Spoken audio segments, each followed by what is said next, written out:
I've noticed that over the years, I've made hundreds of tiny changes around my house. Most of them seemed insignificant on their own. A basket here, a charging station there, but they all serve the same purpose. They remove friction. And I've learned that friction is rarely just an inconvenience, it's energy. Every extra step, every search, every decision, every time I have to remember something costs energy. So today, I thought I'd show you some of the small things around my home that make everyday life a little easier. We'll take a look at things I've modified around the house, things in the studio, and things just in life in general.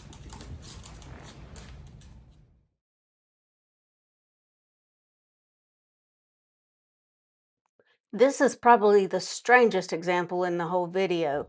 I keep a tissue box on top of the dryer to put dryer lint in after each cycle. This saves me extra steps to the trash can each time and saves the floor space in my small laundry room for a trash can close by. These aren't Pinterest ideas. These are practical things I actually do. Another way I'm attempting to eliminate friction is with the little baskets I keep in different rooms.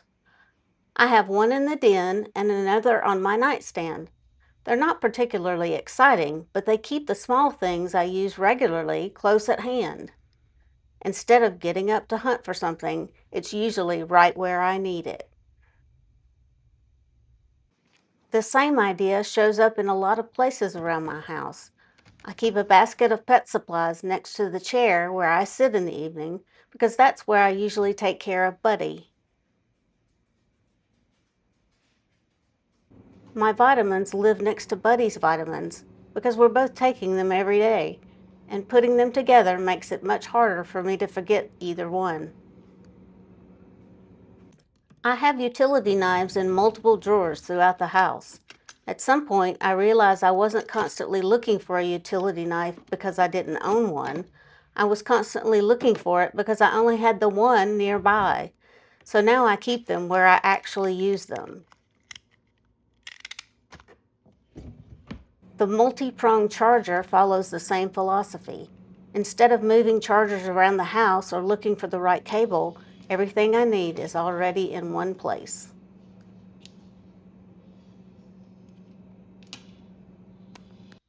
Even something as simple as a hook for tomorrow's clothes helps. When I'm getting ready for bed, I can make one small decision that makes the next morning much easier. This rolling laundry basket may not look like much, but it saves me a lot of energy. Instead of carrying a heavy basket from room to room, I can just roll it through the house. It's one of those small changes that makes an everyday task a little easier. Some of these changes save only a few seconds at a time, but they all add up. The same thing happens in my studio. Anything I use constantly gets stored where I actually use it. My small palettes are situated right where I need them and are perfect for my process with ease of use and ease of cleanup. Reusable paint cups are scattered throughout the studio, holding various supplies for various projects. And yes, paint. I don't want to stop in the middle of a creative session because I'm looking for basic supplies, and this keeps multiple projects in the studio organized so they don't get out of hand. I've also learned that making creativity easier isn't just about supplies. A little while ago, I added a recliner to the studio. Some people might think that's an unusual piece of furniture for a studio, but for me, it means I can rest without completely leaving the creative space. On days when my energy is limited, that makes a bigger difference than you might expect. The standing workstation serves a similar purpose. Sometimes standing works better. Sometimes sitting works better. Having both options makes it easier to work with my energy instead of fighting against it.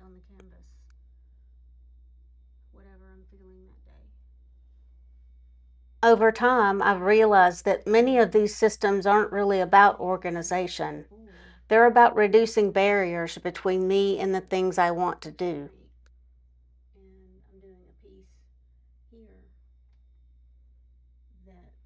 And that idea extends beyond my home and studio.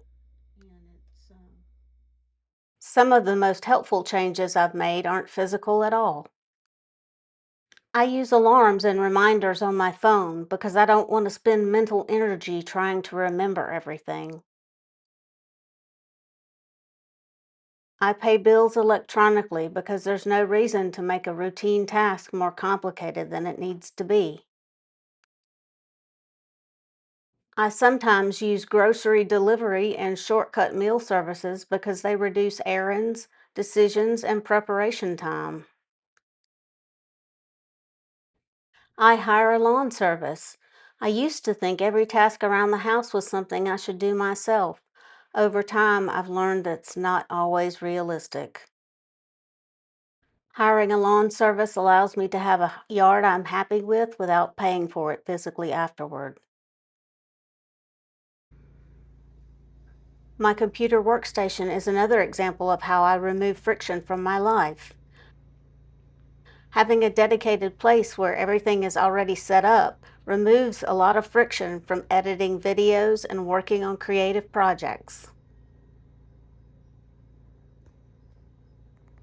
And one of the biggest changes I've made doesn't involve technology or organization at all. I've become much more intentional about protecting my time and energy. I put less on my calendar than I used to. And I've given myself permission to leave parties and gatherings when I'm ready to go home. That may not sound like a system, but in many ways it is. It's another way of removing unnecessary friction.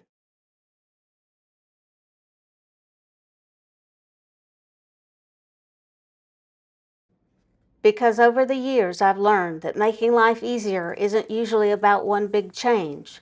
It's about noticing the little things that repeatedly create effort, frustration, or resistance, and then finding a better way. Over time, I've realized that a lot of what makes life easier isn't adding things, it's removing friction, because friction is energy wasted, and energy is one of my most valuable resources. Now you've seen how I've gradually shaped my environment so everyday life takes less effort. What kind of changes have you made to your environment to make life more manageable? Comment below. I'd love to hear what you have to share. And if you've enjoyed this discussion on how to make life more manageable, like and subscribe so others can join the conversation. Thanks for watching The Art of Living Solo, where we're making life more manageable, one small change at a time.